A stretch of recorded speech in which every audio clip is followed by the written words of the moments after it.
आप जी किसके लिए लाए? मेरे लिए कितने कितने पीस? 2 पीस। वो 4 कह रहे? 2 पीस लाए? चलो ठीक है, कोई फिर दो का फायदा नहीं डॉक्टर साहब, 2 का फायदा नहीं। 2 प्लेट है यार। मैं नहीं खाऊंगा, तू खा ले। मैंने भी नहीं खानी भाई। ये चलो मैं भी नहीं खा 2 रहा। प्लेट है।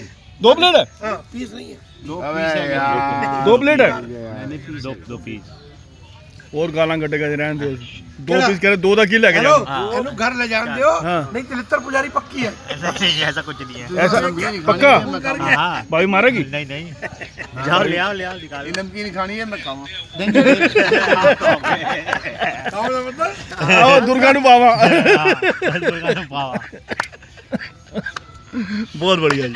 जितना ख्याल तुसी रखते हो ना मेरा ख्याल है कोई रखता नहीं। ਨਾ ਨਾ ਨਾ चौधरी भी लगता इतना। नहीं ना सवाल ही पैदा सवाल ही ਇਹ ਕੋਈ ਸਮਝ ਨਹੀਂ ਆਇਆ ਕਿ ਮੈਨੂੰ ਅੱਜ ਤੱਕ ਕੀ ਹੈਗੀ। दान पुण्य कर जाते जेड़ा करना होता है।